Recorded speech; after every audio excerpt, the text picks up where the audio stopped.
di Beetle Channel, semoga kita bahagia. Jangan lupa subscribe, like, komen dan share agar channel ini semakin berkembang. Terima kasih. Bab 4 kembali ke rumah. Terima kasih Tuhan. Beruang itu melangkah ke perangkap yang lebih besar yang dimaksudkan untuk beruang dan jatuh ke tanah, menggeram kesakitan. Liu Jichuan melepaskan diri dari perangkap di sekitar kakinya dan dengan cepat memasukkan senjatanya.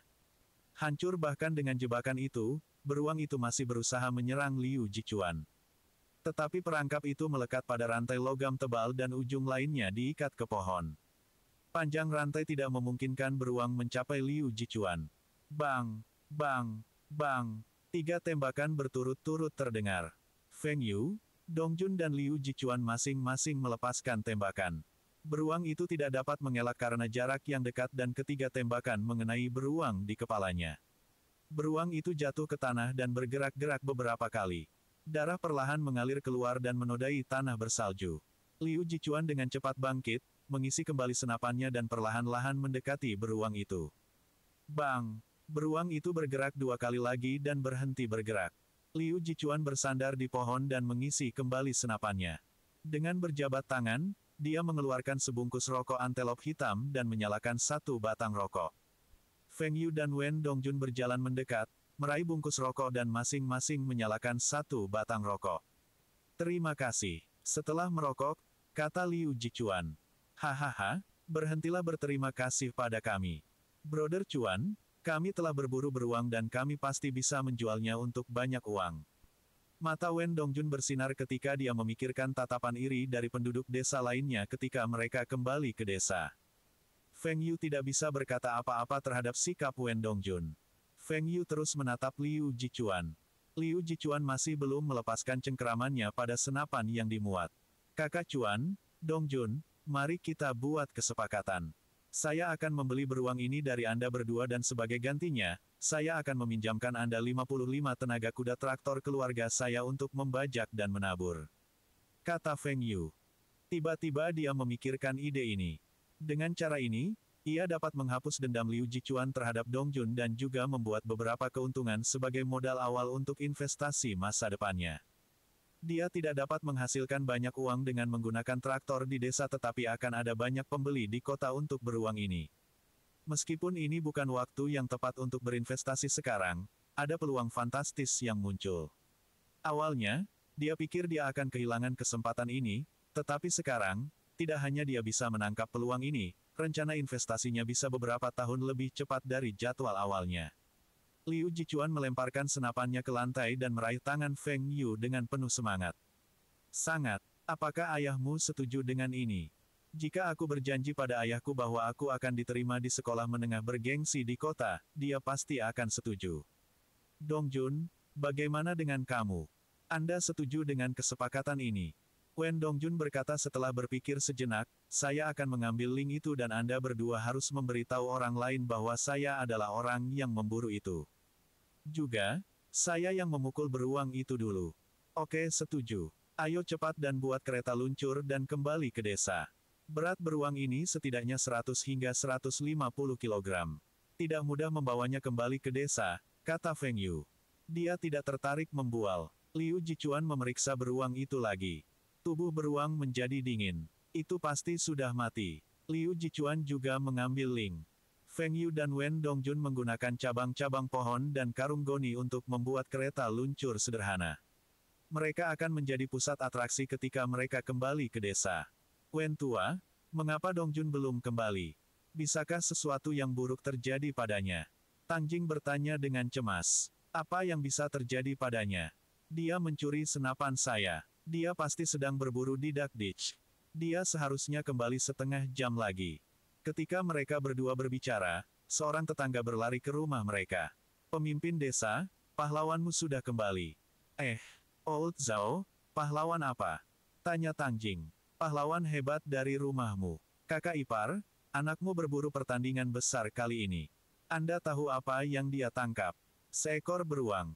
Seekor beruang besar. Dia menggunakan kereta luncur untuk mengembalikannya. Semua orang berkerumun memandangi beruang itu. Tetangga itu berkata dengan penuh semangat.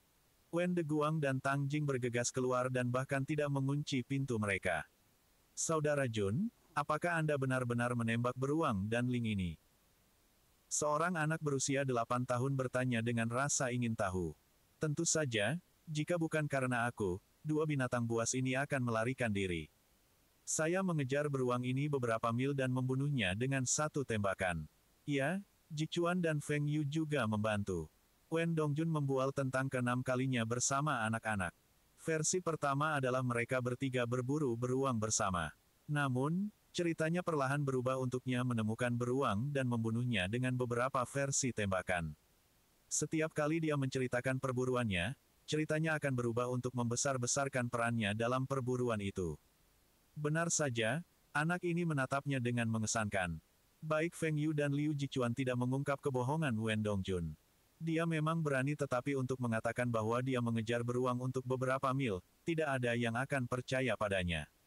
Selama seseorang yang telah berburu sebelumnya akan tahu bahwa dia berbohong. Ketika Wen Dongjun mulai membual eksploitasinya yang berani untuk yang ke-9 kalinya, seseorang menarik telinganya. Aduh, aduh, aduh. Siapa sih, Bu? Ayah.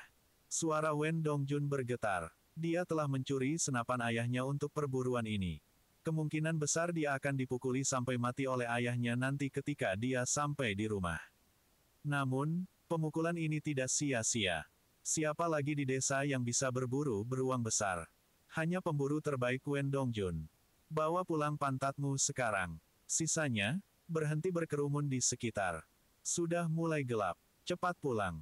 Wen Deguang, sebagai pemimpin desa, memiliki otoritas dan rasa hormat. Kerumunan segera bubar kecuali untuk keluarga Feng Yu, Wen Dongjun, dan Liu Jichuan. 3 keluarga membantu membawa mayat beruang ke rumah Feng Yu yang terdekat. Paman Feng, Feng Yu berjanji bahwa selama musim semi, setelah kamu selesai membajak, kita bisa menggunakan traktor. Sebagai gantinya, beruang itu akan menjadi miliknya dan Ling akan pergi ke Wen Dongjun. Kepala desa memiliki tanah yang paling sedikit sehingga dia dapat menggunakan traktor untuk membajak tanah sebelum saya. Keluarga saya bisa membajak terakhir. Tetapi kita perlu menggunakan traktor lebih lama, kata Liu Jichuan. Semua orang dewasa menatap Feng Yu. Melihat ayahnya akan marah, dia dengan cepat berjalan ke ayahnya dan membisikkan sesuatu ke telinganya. Feng Xingtai menatap Feng Yu dan menganggukkan kepalanya ke arah ayah Liu Jichuan. Kakak Liu, tidak masalah. Pemimpin, bagaimana menurutmu? Baik, sudah diselesaikan kalau begitu. Saya akan membawa Ling ini kembali terlebih dahulu. Datang ke tempat saya untuk minum nanti. Sudah mulai gelap. Kita akan kembali dulu. Wen Deguang membawa Ling dan pergi bersama istri dan putranya. Liu Laosi dan Feng Xingtai terus berdiskusi tentang traktor untuk sementara waktu, dan dia pergi puas dengan putranya. Dia tidak berharap putranya akan menyelesaikan kekhawatiran terbesar keluarga dengan perjalanan berburu. Lahan yang dia ingin hasilkan lebih dari 100 hektar. Tahun ini, keluarganya akan keluar dari kemiskinan dan tahun depan, ia harus mampu membeli traktor tenaga kuda kecil. Setelah semua orang pergi, Zhang Muhua mulai mengeluh kepada Feng Xingtai, mengapa kamu mendengarkan omong kosong anakmu? Pikirkan berapa banyak yang bisa kita hasilkan dengan traktor jika kita membajak tanah untuk orang lain.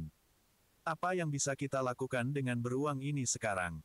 Makan itu. Bu, bagaimana jika saya bisa menjual beruang ini di kota Bing seharga 10.000 RMB? Kata Feng Yu. Berapa banyak? Tanya Zhang Muhua lagi. 10.000. Guru Sun memberitahu saya. Feng Yu berkata dengan percaya diri.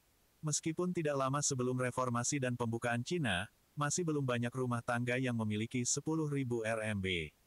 Misalnya, keluarga Feng Yu adalah salah satu rumah tangga, 10.000 RMB. Di kota, ada lebih banyak orang kaya dan orang asing. Feng Yu memberitahu ayahnya bahwa beruang ini bernilai 10.000 RMB tunai. Meskipun, meminjamkan traktor kepada orang lain untuk penanaman tanah juga bisa mendapatkan jumlah yang sama, tetapi itu terlalu melelahkan, dan mereka hanya dapat mengumpulkan uang pada musim gugur setelah tanaman dijual. Jumlah uang ini juga dapat menghasilkan bunga jika disimpan di bank. Nak, kamu sangat pintar. Biarkan ayahmu menjual beruang di kota besok. Dia juga dapat mengambil satu set pakaian baru untuk Anda dan saudara perempuan Anda di jalan. Zhang Muhua tersenyum senang ketika mendengar bahwa beruang itu bernilai 10.000 RMB. Dibandingkan meminjamkan traktor kepada orang lain, itu sepadan, bahkan jika beruang hanya bernilai 5.000 RMB. Feng Xingtai melirik istrinya. San mendapatkan semua pujian sementara aku hanya disalahkan. Siapakah kepala keluarga sekarang? Bab 5 menjual beruang. Pada pagi hari tahun baru, Feng Xingtai bersama dengan Feng Yu memuat beruang itu ke gerobak traktor yang akan ditarik oleh 55 tenaga kuda traktor. Feng Danying juga ikut serta ketika dia mengatakan ingin bertemu dengan teman sekelasnya di kota. Feng Xingtai tidak menyadari apapun kecuali Feng Yu yang tahu. Dia ingat saudara iparnya sudah mulai berkencan dengan adiknya. Namun, dia tidak menyangka saudarinya akan seberani mengunjungi pacarnya di kota. Kompartemen penggerak traktor tidak besar. Jadi, Feng Yu dan saudara perempuannya hanya bisa duduk di atas pengawal logam di atas ban. Mereka mencapai kota setelah 3 jam. Itu adalah hari kedua tahun baru. Ada banyak orang di jalanan tetapi tidak ada toko yang buka. Mereka tidak bisa mendapatkan pakaian baru. Namun, mereka pergi ke hotel internasional yang buka selama ini. "Halo, saya mencari manajer Yu," kata Feng Yu. "Anak muda, mengapa kamu mencarinya? Aku punya beruang untuk dijual kepada manajermu, Tuan Yu Chun Yuan. Saya telah menelepon tadi malam."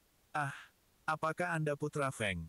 Tunggu sebentar, saya akan memanggil manajer kami." Setelah sekitar 2 menit, seorang pria parubaya yang mengenakan jas dan dasi keluar. Manajer Yu diikuti oleh 2 koki yang mengenakan pakaian koki putih. Ketiganya menatap Feng Xingtai, membuatnya gugup. "Halo, Tuan Feng. Bawa beruangmu. Saya membeli 2 koki bersama untuk melihat beruang Anda. Jangan khawatir, kami akan memberi Anda harga yang wajar." Manajer Yu berkata sambil menjabat tangan Feng Xingtai dengan penuh semangat. Beruang itu ada di gerobak traktor di luar. Sementara mereka berbicara, suara orang-orang yang berbicara dengan suara keras terdengar di luar. Feng Yu bergegas keluar. Dia takut seseorang akan merusak kulit beruang itu atau mencuri beruangnya. Di pintu, dia melihat 2, Lao Mao Zi, Soviet, memandangi beruang itu. Untungnya, Feng Yu belajar bahasa Rusia di kehidupan sebelumnya. Tidak hanya dia dapat berbicara bahasa Rusia, dia tidak memiliki masalah membaca dan menulis. Dia mengerti bahwa mereka kagum dengan beruang hitam ganas. Jika mereka dapat membeli kulit beruang itu kembali, mereka pasti akan berjemur di pusat perhatian di depan teman-teman mereka. "Tuan, saya sudah berburu beruang ini dengan teman-teman saya. Saya berniat menjual daging beruang ke hotel tapi kami tidak bermaksud menjual kulit beruang dan empedu beruang." Kirilenko berbalik dan memandang Feng Yu, terkejut. Bocah ini baru berusia sekitar 15 atau 16 tahun. Bagaimana dia bisa mengerti bahasa Rusia? Dan dia berkata bahwa dia memburu beruang hitam ini. Jangan bilang dia berasal dari keluarga pemburu Cina yang legendaris. Keahlian menembaknya terlalu bagus. Semua luka ada di kepala dan tidak ada kerusakan lain pada bagian tubuh lainnya. Bocah ini benar-benar penembak jitu. Saya harus membeli kulit beruang ini kembali dan memberitahu semua orang bahwa saya telah berburu beruang ini di Tiongkok. Teman, saya sangat tertarik dengan persembunyian beruang ini. Saya hanya ingin kulitnya dan saya bisa memberi Anda harga yang sangat tinggi untuk itu. Kata Kirilenko serius. Berapa banyak? Saya sudah menghubungi pembeli dan dia memberi saya harga bagus untuk itu. Berapa banyak yang dia tawarkan? Saya akan menggandakan apa yang dia tawarkan. Kata Kirilenko. Dia menawarkan $10.000. Kirilenko mempertimbangkan sejenak, dan berkata, 10.000. Maka saya harus menawarkan 20.000. Agak mahal, tapi tidak masalah. Saya ingin persembunyian ini. Saya berbicara tentang ruble. Feng Yu menambahkan. Pada nilai tukar saat ini, 1 rubel setara dengan 3,4 RMB. Kirilenko mengerutkan kening. Pembelian Cina ini serakah. Rubel jauh lebih berharga daripada RMB. Mustahil. Jika 20.000 RMB, saya dapat segera membayar Anda. Saya tidak punya apa-apa selain itu. Kirilenko tidak tahu bahwa balasannya kepada Feng Yu menunjukkan bahwa Kirilenko benar-benar menginginkan persembunyiannya dan bersedia menerima harga 20.000 rubel. Itu memalukan kalau begitu. Saya juga akan menjual kulitnya kepada orang asing lain dari Uni Soviet. Dia bersedia membayar 10.000 rubel. Feng Yu berkata dan berbalik tanpa ragu. Saya juga bisa menawarkan 10.000 rubel, kata Kirilenko mendesak. Tidak, Kami sepakat bahwa Anda akan membayar 2 kali lipat. 20.000 rubel. Saya bisa mempekerjakan orang untuk membantu Anda merawat kulit dan merawat kulitnya. Jawab Feng Yu. Pada saat ini, Feng Xingtai dan Yu Chun Yuan menatap Feng Yu terkejut. Feng Yu benar-benar bisa berkomunikasi dengan Soviet di Rusia. Tapi apa yang mereka bicarakan? Mereka tidak bisa mendiskusikan kesepakatan untuk membeli beruang, kan? Kirilenko berdiskusi dengan temannya dan mengangguk pada Feng Yu, baik. Tetapi Anda harus bertindak cepat. Saya akan kembali ke Moskow dalam waktu beberapa hari. Tidak masalah, kita bisa menandatangani kontrak. Kirilenko yakin bahwa Feng Yu berasal dari keluarga pemburu dan juga sering berurusan dengan orang asing. Jika tidak, bagaimana mungkin dia berpikir untuk menandatangani kontrak? Dia juga merasa bahwa Feng Yu tidak hanya pemburu yang hebat tetapi juga sangat pintar. Kirilenko tidak tahu tentang harga pasar kulit beruang hitam, tetapi dia merasa bahwa dia membayar lebih. Feng Yu menoleh ke Yu Chun Yuan berkata, "Manajer Yu, saya telah menjual kulitnya. Ayah saya akan mengulitinya dan membawanya pergi. Kita bisa membahas harga untuk sisa beruang." Yu Chun Yuan yang tidak melihat keberatan dari Feng Xingtai berkata kepada Feng Yu. "Awalnya, saya ingin membeli seluruh beruang.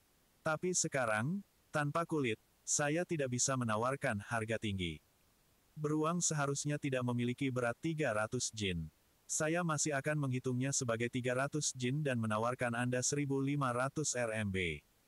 Harganya terlalu rendah bahkan jika kaki dan empedu beruang tidak termasuk. Beruang, tanpa kaki dan empedu, masing-masing 3.000 RMB, kaki beruang 1.000 RMB dan empedu beruang adalah 2.000 RMB. Total 9.000 RMB. Feng Yu dengan tenang bernegosiasi dengan manajer Yu. "Bapak, Feng, putramu tidak masuk akal. Dia pikir kita hanya akan menerima berapapun harga yang dia tawarkan. 1.000 RMB untuk cakar beruang. Mustahil. Saya akan menawarkan total 2.000 RMB untuk seluruh beruang, termasuk cakar dan empedu beruang. Harga ini sudah sangat tinggi."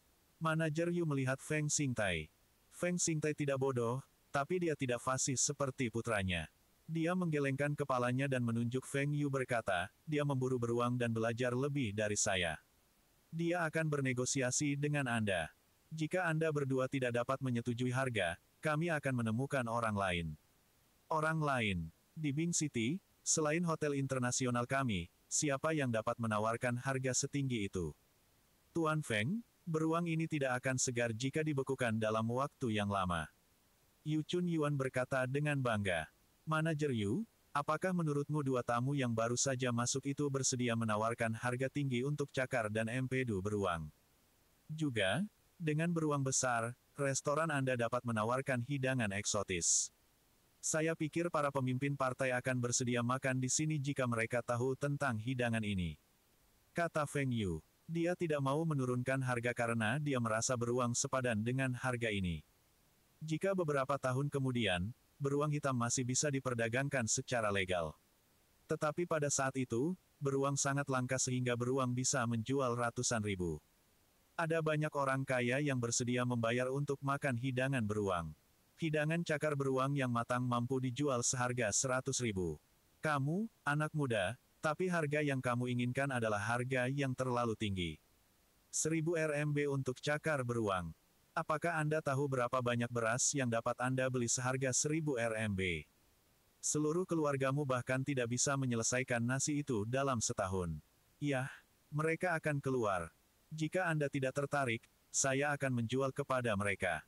Mereka bertanya tentang harga sebelumnya. Tetapi saya mengatakan kepada mereka bahwa saya berjanji untuk menjual kepada Anda terlebih dahulu dan mereka menyerah." Feng Yu berkata sambil menunjuk ke Kirilenko dan temannya. Yu Chun Yuan mengertakkan gigi dan berkata, 7.000 RMB untuk beruang tanpa kulit. Selain itu, saya akan membantu Anda menguliti kulit secara gratis. Feng Yu tersenyum, Anda juga harus merawat kulit dalam waktu seminggu. Kita bisa menandatangani kontrak sekarang. Bab 6 Calon Saudara Ipar. Feng Yu dengan terampil menyusun 2 kontrak. Baik dalam bahasa Cina dan Rusia. Tidak ada komputer untuk mencetak kontrak. Ini membuatnya tidak terbiasa dengan itu. Kedua belah pihak menandatangani kontrak dengan senang hati. Feng Yu hanya menyediakan beruang hitam senilai sekitar 10.000 RMB dan melalui negosiasi, menukarnya dengan 20.000 rubel dan 7.000 RMB. Bahkan menguliti dan merawat kulit itu dilakukan oleh hotel internasional. Yu Chunyuan ingin bertukar rubel dengan Feng Yu secara langsung tetapi Feng Yu ditolak. Pada akhir 1980-an, nilai tukar mata uang asing China mungkin bukan nilai resmi. Dia jelas ingat bahwa calon iparnya memiliki cara untuk mengubah mata uang asing menjadi RMB. Setelah Feng Yu pergi, penerjemah Kirilenko tiba. Penerjemah mengetahui bahwa Kirilenko telah membeli kulit beruang hitam dengan 20.000 rubel dan mengatakan kepadanya bahwa ia ditipu. Penerjemah mengatakan bahwa jika Kirilenko mau, ia dapat memperoleh persembunyian beruang hitam dengan 5.000 RMB. Kirilenko sangat marah. Dia ditipu oleh anak Cina itu. Tapi dia cepat mengatasinya karena kulitnya jelas baru akan nyaman baginya untuk membanggakan. Jika dia membeli kulit beruang yang berumur beberapa tahun, dia selalu bisa mendapatkannya kembali di Rusia. Meskipun demikian, jika dia bertemu bocah itu lagi, dia akan memberinya pelajaran. Apakah kamu akan bertemu teman sekelasmu? Apakah teman sekelas Anda laki-laki atau perempuan? Feng Xingtai menatap putrinya dan bertanya dengan curiga. Ayah, gadis mana yang akan datang dan bertemu saudara perempuan di tahun ini? Saya menduga itu adalah pacar kakak saya. Bagus sekali Anda ada di sekitar. Anda bisa menilai karakter anak itu dan melihat kebohongannya dengan pengalaman bertahun-tahun. Feng Yu berkata, membuat ayahnya sangat bangga. Yah, kamu benar. Adalah normal bagi saudara perempuan Anda untuk menemukan pacar di usianya. Tapi karakternya pasti bagus. Xiao Yu, tidak dapat mengatakan bahwa Anda benar-benar belajar keras di sekolah. Anda dapat berkomunikasi dengan baik dengan orang Rusia dan bahkan membuat kontrak dalam bahasa Rusia. Ekspresi wajah manajer Yu yang tak bisa berkata apa-apa sangat berharga. Tentu saja, saya anakmu, jawab Feng Yu, membuat Feng Xingtai lebih bahagia. Sebelumnya, putranya telah bernegosiasi dengan dua orang Rusia dan manajer hotel internasional mengenai harga beruang tersebut, sehingga beruang tersebut dijual dengan harga yang lebih tinggi dari yang diperkirakan. Lebih penting lagi, itu adalah cara orang-orang di International Hotel memandang mereka. Keluarga Feng akhirnya memiliki seseorang yang luar biasa. Feng Xingtai menarik tali untuk memulai traktor dan mesin menderu. Feng Yu diam-diam menggelengkan kepalanya, traktor masih menggunakan tarikan tali tua untuk menghidupkan mesin. Seseorang bisa terkilir bahu sambil menarik tali. Sekarang dengan uang ini, dia dapat menjamin bahwa bahkan jika keluarga tidak bertani, mereka masih akan menjadi keluarga terkaya di desa tahun depan. Feng Xingtai mengendarai traktornya dengan petunjuk Feng Danying selama setengah jam dan dia melihat seorang anak laki-laki berdiri di tepi jalan, mengenakan jaket tebal berlapis kapas. Di tangannya, dia juga membawa mantel militer. Ayah, hentikan mobilnya, Li Xiqiang ada di sana. Feng Danying mengetuk lengan ayahnya. Kemarin setelah Feng Yu melakukan panggilan telepon ke hotel, Danying juga memberi Li Xiqiang panggilan telepon. Hilang Li Xiqiang, Danying mengikuti ke kota Bing untuk menemuinya. Danying, dingin, pakai mantel ini. Melihat Feng Danying keluar dari traktor, Li Xiqiang buru-buru berlari dan menggunakan mantel tentara untuk menutupi Feng Danying. Batuk. Feng Xingtai berdeham keras. Dia senang bocah ini tahu membawa putrinya mantel. Tapi dia sangat tidak senang melihatnya mengenakan mantel di putrinya di depannya. Hai Paman, nama saya Li Xiqiang. Saya dari kota Bing. Saya kembali ke sini untuk bekerja setelah demobilisasi dari militer tahun lalu. Saya bekerja di kantor pos terdekat. Anda pasti Xiao Yu. Kakakmu sering bercerita tentang kamu. Hai, Saudara Li. Feng Yu tersenyum, pada saat yang sama diam-diam menggelengkan kepalanya. Ayahnya pasti geram ketika mendengar hukuman Li Xiqiang. Dengan mengatakan dia mendengar banyak tentang Feng Yu dari saudara perempuannya, menyiratkan bahwa mereka telah bersama untuk waktu yang lama. Jika Feng Xingtai tidak datang ke kota Bing untuk menjual beruang itu, dia masih bisa tidak menyadari hubungan ini. Benar saja, wajah Feng Xingtai menjadi jauh lebih serius. Dia memindai Li Xiqiang dari atas sampai ujung kaki. Li Xiqiang tidak tinggi. Hanya sekitar 1,75 meter, tapi dia terlihat sangat bersemangat. Bekerja di kantor pos, pelayan pemerintah. Tidak buruk, tetapi melihat putrinya di belakang punggungnya membuatnya sangat tidak puas. Paman, Sudah hampir siang. Datanglah ke tempat saya untuk makan siang. Feng Xingtai ragu-ragu, untuk makan di rumahnya. Ini berarti pertemuan kedua orang tua. Feng Yu melihat keraguan-raguan ayahnya dan berkata, "Ayah, ayo pergi. Saya kebetulan memiliki beberapa hal yang perlu saya tanyakan pada Brother Li." Feng Yu memikirkan peristiwa besar yang terjadi tahun ini yang dapat melipat gandakan uangnya beberapa kali. Tetapi agar ini terjadi, ia membutuhkan orang yang sangat dapat dipercaya dan ada seseorang yang sesuai dengan tagihan di sini. Baik, tapi tidak perlu makan siang. Kami hanya akan minum sesuatu dan berada di jalan kami. Melihat orang tua Li Xiqiang menunggu di lantai bawah, Feng Xingtai merasa tersanjung. Dia merasa keluarga Li ini tidak buruk. "Bapak, Feng, ayo naik ke atas. Ini pasti Danying dan Xiaoyu. Anda berdua mewarisi ketampanan Feng." Ayah Li berkata, memuji mereka bertiga dalam satu kalimat. Feng Xingtai tidak merasakan apa-apa ketika manajer Yu dari International Hotel memanggilnya sebagai Tuan Feng. Tapi sekarang, Ayah Li memanggilnya sebagai Tuan Feng, dia merasa sangat dihormati dan senyum muncul di wajahnya. Di tangga, Feng Xingtai masih merasa sedikit tidak nyaman. Tidak banyak bangunan di pertanian dan desanya. Untungnya, ada sebuah toko kecil di lantai bawah dan Feng Xingtai membawa beberapa makanan kaleng dan minuman malt sebagai hadiah. Tidak baik mengunjungi rumah seseorang dengan tangan kosong. Begitu sampai di rumah, Feng Yu melihat sekeliling. Rumahnya tidak besar. Area yang dapat digunakan lebih dari 50 ping. Bahkan lebih kecil dari rumah pertanian mereka. Setidaknya rumah mereka di pertanian masih memiliki halaman depan dan taman kecil. Feng Xingtai mengobrol dengan Li Fu dengan gembira. Ibu Li menyeduh teh, dan menghidangkannya beberapa biji melon dan permen sebelum kembali ke dapur untuk mulai memasak. Putranya membawa pacarnya dan juga orang tua pacarnya ke rumah untuk pertama kalinya. Tidak peduli apa, dia harus menyiapkan makan siang untuk para tamu. Terlebih lagi, ini adalah tahun baru sekarang. Kedua ayah itu mengobrol dengan gembira. Feng Yu menarik Li Xiqiang ke satu sisi. "Saudaraku Li, kamu bekerja di kantor pos." "Ya, apakah kakakmu memberitahumu? Anda ingin membeli perangko monyet?"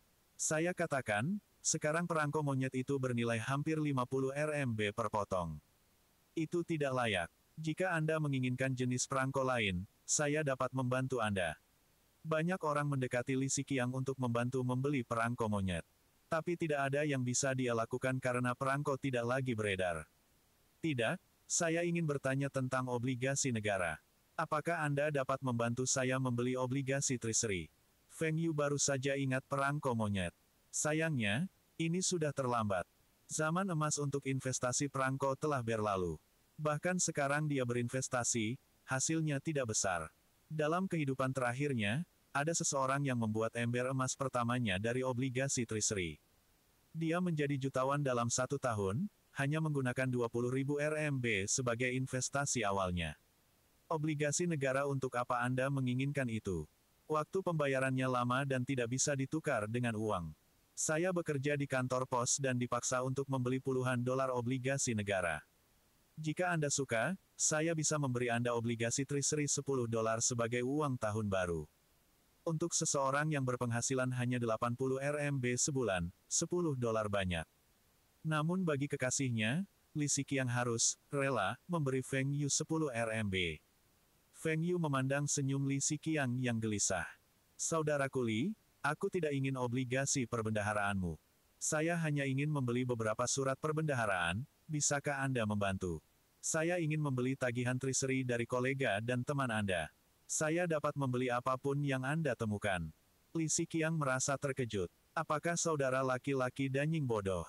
Saya sudah memberitahu dia bahwa tagihan treasury tidak berharga namun dia masih ingin membeli. Bab 7 Pertukaran Mata Uang Asing. Feng Yu tidak memiliki kesempatan untuk mengklarifikasi lebih lanjut saat makan siang disajikan. Feng Xingtai hanya minum sebotol bir karena dia masih harus menyetir. Perjalanan pulang akan memakan waktu sekitar 3 hingga 4 jam. Kedua keluarga itu rukun. Jika bukan karena Feng Yu mengingatkan ayahnya, Feng Xingtai pasti sudah membahas detail pernikahan dengan mertua. "Ayo, suster baru berusia 19 tahun dan masih di sekolah. Bahkan jika mereka akan menikah, itu harusnya setelah lulus dari sekolah perawat." Feng Yu terus mengganggu Li Siqiang saat makan siang. Namun, ini bukan tentang obligasi negara. Feng Yu harus terlebih dahulu membiarkan Li Siqiang percaya bahwa ia memiliki kemampuan untuk menghasilkan uang. Apa katamu? Paman Feng mendapat 20.000 rubel di tasnya. Apakah kamu bercanda? Li Siqiang melompat ketika dia mendengar Feng Xingtai memiliki 20.000 rubel di tasnya. 20.000 rubel adalah banyak uang. Sudah cukup untuk membeli beberapa apartemen seperti rumahnya di kota Bing. Bukankah Danying mengatakan bahwa keluarganya hanya rumah tangga, 10.000 dolar? Kenapa mereka membawa begitu banyak uang ke kota Bing? Ini bukan lelucon. Saudara Li, Anda bekerja di kantor pos. Pasti ada banyak orang yang ingin mengganti RMB untuk rubel. Tetapi mengubah mata uang asing di bank membutuhkan aplikasi. Tidak hanya merepotkan, ada juga batasan berapa banyak mata uang yang dapat mereka tukarkan. Saya mendengar bahwa melakukan pertukaran mata uang secara pribadi dapat memperoleh nilai yang lebih baik dibandingkan dengan bank.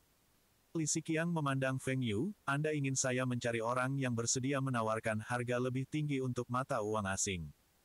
Tentu saja, maksudmu kamu tidak bisa melakukan itu. Ini adalah ide ayah saya tetapi dia merasa malu untuk bertanya kepada Anda.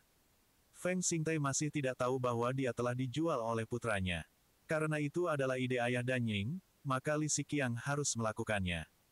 Lagi pula, dia bekerja di kantor pos dan ada banyak orang yang mendekatinya untuk mencari tahu apakah dia bisa mendapatkan mata uang asing. Meskipun 20.000 rubel adalah sejumlah besar uang, ia yakin bahwa ia dapat mengubahnya menjadi RMB pada tingkat yang lebih tinggi dalam 3 hingga 5 hari. Yah, serahkan padaku. Saya jamin saya bisa membantu Anda mengubah 20.000 rubel Anda menjadi RMB dengan tarif lebih tinggi. Baik, ayah saya akan memberi Anda uang nanti. Juga, ini adalah ujian untukmu, kata Feng Yu. Dengan begitu banyak kepercayaan padanya, bagaimana ia bisa mengecewakan calon mertuanya?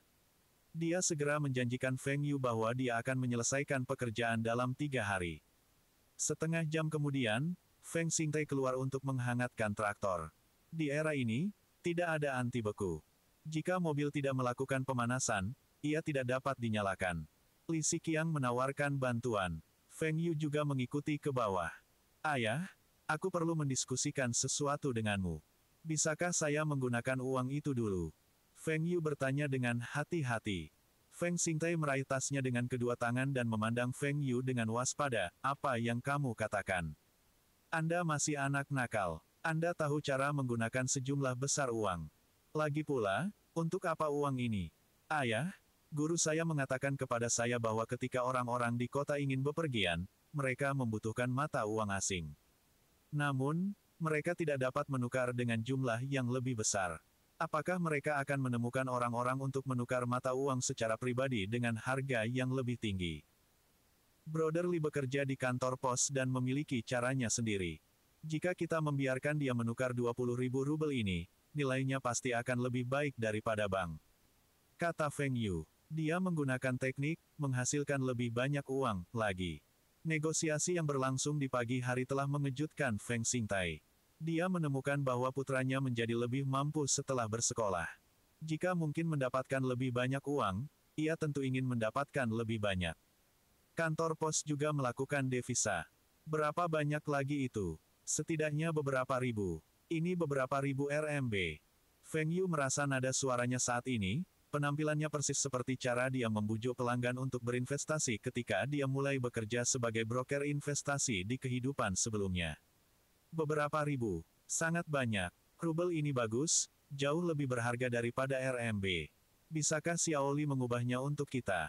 Jika keluarganya tahu tentang hal ini, apakah mereka akan berpikir bahwa kita serakah dan memiliki kesan buruk tentang saudara perempuanmu? Feng Xingtai ragu-ragu. Meskipun uang itu penting, kebahagiaan putrinya jauh lebih penting. Ayah, itu inisiatif saudara Li. Saya menyebutkan bahwa kami akan pergi ke bank untuk bertukar rubel dan dia menawarkan untuk menukar kami. Dia juga mengatakan bahwa nilai tukar bank tidak baik. Selain itu, Brother Li dan Sister sekarang bersama. Paman Li bahkan datang ke rumah kami untuk berkunjung dalam waktu beberapa hari. Saudara Li dapat membawa uang itu ketika dia berkunjung. Feng Xingtai ragu-ragu untuk waktu yang lama, mengeluarkan dua tebal, kertas yang dibungkus, tumpukan rubel dan meminta Feng Yu untuk meneruskan ke Li Siqiang. Feng Yu membawa rubel ke Li Siqiang, "Saudara Li, jika Anda dapat menyelesaikan tugas ini, hubungan Anda dengan kakakku akan disetujui." Wajah Li Siqiang memerah karena kegembiraan. Dia menyimpan rubel dan mengangguk. Dia takut Feng Xingtai akan berubah pikiran. Traktor hampir menghangat. Sekali lagi, Feng Xingtai mengeluarkan tali dan menyalakan mesin. Li Siqiang naik ke atas untuk memanggil Danying. Keluarga Li turun untuk melihat mereka pergi. Mereka bahkan memberi Feng Xingtai kaki domba dan 10 RMB untuk Feng Yu. Li Fukai memperhatikan 2 balok yang terbungkus kertas di tangan putranya setelah keluarga Feng pergi. "Apa yang kamu pegang?" tanya Li Fukai. "Ini adalah uang yang Paman Feng dapatkan dari menjual beruang itu. Semuanya dalam mata uang asing, rubel. Dia meminta saya untuk membantunya bertukar secara pribadi ke RMB. Dengan cara ini, lebih baik daripada bertukar di bank. Pamanmu Feng benar-benar mempercayaimu. Cobalah untuk mengubahnya dalam beberapa hari ini. Kami akan membawanya ketika kami mengunjungi mereka. Juga, berapa banyak rubel yang ada di sana." Pastor Li sangat senang mengetahui bahwa calon iparnya sangat percaya pada putranya. Ini adalah hal yang baik. 20.000. Berapa? Pastor Li bertanya lagi. 20.000. 20.000 rubel. Seberapa besar beruang itu? 20.000 rubel lebih dari cukup untuk membeli rumah kami. Menjadi petani lebih menguntungkan daripada bekerja di kota, seru Pastor Li. Jadi, putra kita penduduk kota Bing dan dia masih bekerja di kantor pos. Meskipun Ibu Li tidak membenci keluarga Feng, dia masih merasa superior karena mereka tinggal di kota. Ini 20.000 rubel. Menurut nilai tukar saat ini, sekitar 80.000 RMB. Li Siqiang menambahkan, kali ini, Ibu Li tidak bisa tetap tenang dan bertanya, sekitar 80.000 RMB. Berapa banyak beruang yang mereka buru? Ibu dan ayah, bawa uang ini pulang dulu. Saya akan keluar sebentar. Ada beberapa orang yang meminta pertukaran mata uang pribadi sebelum tahun baru. Saya akan pergi dan bertanya kepada mereka berapa banyak yang ingin mereka tukarkan. Li Siqiang berkata sambil menyerahkan kertas yang bengkok, tumpukan rubel kepada ibunya. Bunda Li memegangi rubel dengan erat dan menarik suaminya ke lantai atas. Dia sangat gugup karena dia belum pernah melihat uang sebanyak itu dalam hidupnya sebelumnya. Pekerjaan Li Siqiang di kantor pos memberinya kenyamanan besar. Di era ini, kantor pos mengambil banyak peran. Dengan demikian, ini memberi kesan pada orang bahwa Li Siqiang sangat mampu dan mampu melakukan tugas-tugas yang tidak dapat dilakukan orang lain. Misalnya, ada wakil presiden perusahaan yang bepergian ke Uni Soviet untuk perjalanan bisnis. Dia ingin membeli beberapa souvenir untuk istri dan anak-anaknya tetapi mata uang asing yang diberikan kepadanya terlalu sedikit. Keponakan istrinya, yang adalah teman sekelas Li Siqiang, datang untuk mencari Li Siqiang yang meminta bantuan untuk menukar beberapa mata uang asing. Setelah sore negosiasi, Li Siqiang berhasil menukar 8.000 rubel pada 1 rubel menjadi 4,5 yuan RMB.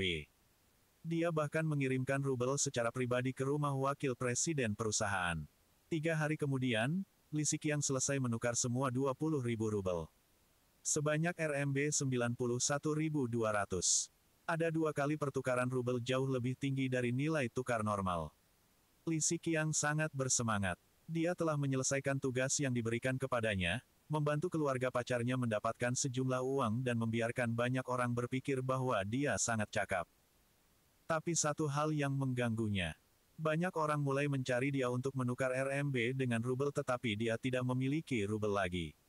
Bab 8 Kunjungan ke keluarga Feng. Pada hari ke-6 tahun baru, keluarga Li tiba di rumah Feng dengan Jeep 212 mereka, model Jeep dari Beijing Jeep Corporation. Semua orang dari keluarga Feng keluar ke halaman untuk menyambut mereka. Keluarga Li membawa 2 karton rokok, 2 botol anggur, 2 kotak daun teh dan 2 kantong sosis merah. Tapi tangan Li Siqiang memegang kanvas dengan erat. Zhang Muhua pergi ke dapur dengan Feng Danying untuk memasak, sementara Feng Xingtai menemani Tuan dan Nyonya Li di ruang tamu. Li Siqiang, berpegangan pada tas kanvas, memasuki sebuah ruangan dengan Feng Yu. Saudara Li, Anda selesai bertukar semua rubel. Iya, 91.200 RMB. Semua di sini. Feng Yu mengangkat alisnya sedikit. Ini jauh lebih dari yang dia harapkan. Tampaknya banyak orang di kota Bing membutuhkan mata uang asing. Ini bisa menghasilkan banyak uang jika saya dapat memanfaatkan kesempatan ini. Terima kasih atas kerja kerasmu, Brother Lee. Saya pikir ayah saya akan sangat puas. Jika saya masih memiliki rubel, apakah Anda dapat mengubahnya? Yakin. Sebenarnya, orang masih meminta saya untuk mengganti rubel untuk mereka, tetapi saya tidak memilikinya. Anda masih punya cara untuk mendapatkan rubel. Li Siqiang sangat ingin tahu. Tidak mudah mendapatkan mata uang asing. Dirinya bekerja di kantor pos dan ayahnya, yang juga bekerja untuk pemerintah, tidak bisa mendapatkan mata uang asing. Bagaimana anak lelaki petani, yang masih sekolah, memiliki cara untuk mendapatkan mata uang asing? Feng Yu tersenyum dan berkata, International Hotel. Hotel internasional. International Hotel memang memiliki banyak tamu asing, tetapi bagaimana Anda bisa masuk? Jangan bilang kau tahu manajemen yang lebih tinggi di hotel. Pergi langsung ke tamu asing untuk berubah. Kami akan memberi mereka harga dengan tarif yang sedikit lebih tinggi dan ini, para tamu asing akan bersedia untuk mengambil keuntungan dari tarif yang lebih tinggi. Li Siqiang memberikan telapak tangannya. Kenapa dia tidak memikirkan ini? Tetapi untuk berkomunikasi langsung dengan tamu asing, Anda perlu memahami bahasa asing. Maka saya harus menemukan seorang penerjemah. Tidak mudah menemukannya. Feng Yu melambaikan tangannya ke wajah Li Siqiang dan menunjuk dirinya sendiri, saya bisa berkomunikasi dalam bahasa Rusia dan Inggris. Dia kemudian berbicara beberapa kalimat dalam bahasa Rusia dan Inggris. Mulut Li Siqiang ternganga lebar, kamu tahu dua bahasa asing. Apakah dia jenius? Berapa umur Feng Yu dan bagaimana dia belajar dua bahasa asing ini? Di era ini, jika seseorang dapat memahami bahasa asing, ia akan disembah oleh orang lain.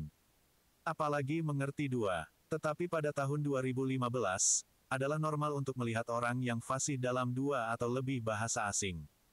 Feng Yu pernah bertemu seseorang yang mahir dalam 8 bahasa asing. Oke, aku akan pergi ke kota Bing bersamamu malam ini. Saya akan mengunjungi guru saya. Besok aku akan memberimu rubel setelah aku harus menukarnya. Kata Feng Yu. Li Siqiang merasa bahwa Feng Yu, seorang bocah lelaki berusia 15 tahun, memiliki kehadiran seorang pemimpin yang hebat. Kakak ipar masa depan ini pasti akan jauh di masa depan karena dia adalah seorang jenius yang mengerti dua bahasa asing. Ketika mereka kembali ke aula, semua orang memandang mereka.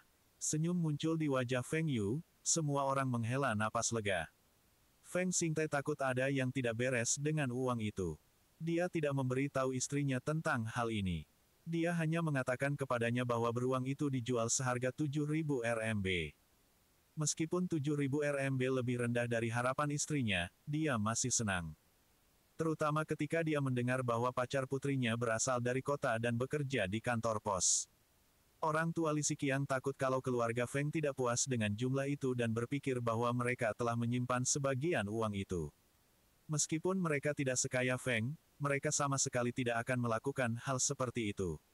Orang tua Li Siqiang benar-benar menyukai Feng Danying yang berperilaku baik dan masuk akal sebagai menantu mereka. Mereka tidak bisa membiarkan mertua masa depan mereka memandang rendah mereka. Menurut tradisi keluarga Feng, makan siang adalah 8 hidangan daging. Di antara hidangan ini adalah burung, kelinci liar, dan ikan tangkapan liar. Meskipun mereka adalah orang-orang kota, makanan di kota tidak sebagus di pedesaan. Selain itu, calon mertua mereka adalah orang-orang yang sangat baik, sehingga keluarga Li memiliki selera yang sangat baik. Feng Yu mendekati ayahnya ketika yang terakhir pergi ke toilet. Ayah, rubel diubah menjadi RMB. Sebanyak 91.200 RMB. Setidaknya 7.000 hingga 8.000 RMB lebih banyak jika kami menukarnya di bank. Kemudian hari ini, saya ingin mengikuti Brother Lee kembali ke kota Bing. Pertama, saya ingin mengunjungi Guru Sun. Dia dari kota Bing. Saya harus membayarnya kunjungan tahun baru. Kedua, saya ingin menggunakan uang ini untuk mengganti ke rubel di hotel internasional. Dengan cara ini, kami dapat memperoleh beberapa ribu lebih ketika kami kembali ke RMB. Feng Yu berpikir bahwa akan sangat sulit untuk membujuk ayahnya dan dia tidak pernah mengharapkan ayahnya untuk setuju dengan bahagia. Feng Xingtai berkata, oh, Saya akan memberi Anda buku tabungan keluarga kami juga. Anda hanya bisa melakukan ini sekali lagi. Ayah, yakinlah, kami bisa mendapatkan uang dengan cara ini untuk jangka waktu tertentu, kata Feng Yu. Kamu harus masuk sekolah menengah akhir tahun ini. Kebun kami tidak memiliki sekolah menengah. Sekolah menengah di kabupaten dan kabupaten hanyalah sekolah menengah biasa. Anda harus pergi ke sekolah menengah yang baik di kota sehingga akan lebih mudah bagi Anda untuk masuk ke universitas yang bagus. Biaya di kota Bing jauh lebih tinggi dibandingkan dengan desa. Karena itu, Feng Yu perlu mendapatkan lebih banyak uang. Ayah, yakinlah bahwa aku akan diterima di sekolah menengah di kota Bing dan universitas yang bagus di masa depan. Feng Yu tidak percaya diri dengan ujian perguruan tinggi fisika dan kimia, tetapi untuk ujian masuk sekolah menengah, itu adalah sepotong kue. Matematikanya, Rusia dan Cina pasti akan memberinya skor tinggi. Dia masih memiliki masa sekolah untuk membiasakan diri dengannya. Dia tidak yakin apakah dia bisa masuk sekolah menengah atas di kota Bing, tetapi dia yakin bahwa dia bisa mendapatkan tempat di sekolah menengah normal di kota Bing. Baik, jangan ikuti jejak saya dan menjadi petani. Kakakmu harus lulus tahun ini dari sekolah perawat. Saya akan membeli apartemen untuknya di kota Bing dan Anda dapat tinggal bersamanya. Dia bisa menjagamu. Dia telah memeriksa harga rumah di kota Bing. Satu unit seperti rumah Li Siqiang berharga sekitar 20.000 RMB. Keluarga Feng sekarang memiliki lebih dari 100.000 RMB. Dia mampu membeli setidaknya 3 hingga 5 unit. Tentu saja, Ibu Feng Yu harus tidak menyadari semua ini. Sekitar jam 2 siang, keluarga Li bersiap untuk pergi. Feng Yu dan ibunya membantu memuat beberapa hasil pertanian di atas mobil. Bu, aku akan pergi ke kota Bing bersama Brother Li hari ini untuk mengunjungi Guru Sun. Minuman malt Zhang Zanhua mengangguk, ya, Anda harus. Sun sangat baik padamu. Tetapi Anda tidak mempersiapkan hadiah apapun. Tunggu sebentar. Ibu akan memberi Anda uang dan Anda bisa membeli makanan kaleng, minuman malt atau sesuatu untuk Guru Sun. Tidak hanya keluarga Feng, semua orang di peternakan menghormati Guru Sun. Dia mendanai banyak siswa miskin dan juga memberikan kesempatan untuk bekerja di kota untuk siswa ini. Dia sangat terkenal di pertanian. Feng Yu juga sangat menghormatinya dan benar-benar ingin mengunjunginya. Bu, tidak perlu. Ayah telah memberi saya uang. Mengetahui Feng Yu akan pergi ke kota Bing bersama mereka, keluarga Li sangat senang. Bagaimanapun, 212 jeep dapat menampung 4 orang. Tapi satu-satunya hal yang membingungkan orang tua Li Siqiang adalah mengapa Feng Yu membawa tas kanvas. Apa yang terjadi? Di dalam jeep, Feng Yu menjelaskan bahwa ia akan mengganti beberapa rubel dan menghasilkan uang dari perbedaan nilai tukar. Jika mereka memiliki uang tunai, mereka juga dapat bergabung. Menggunakan 10.000 RMB untuk mendapatkan 1.000 RMB seharusnya tidak menjadi masalah. Orang tua Li juga ingin mendapatkan uang tunai tambahan. Lagi pula, uang itu akan berada di tangan putra mereka dan ketika putra mereka menikah, mereka harus mengeluarkan banyak uang juga. Setelah kembali ke rumah, orang tua Li juga memberikan buku tabungan mereka kepada putranya dan memintanya untuk pergi dan menarik tabungan mereka dari bank besok. Malam itu, Feng Yu berbagi tempat tidur dengan Li Siqiang. Dia tidur nyenyak tapi keluarga Li tidak tidur nyenyak. Bersambung, terima kasih telah menyaksikan dan mendukung channel ini.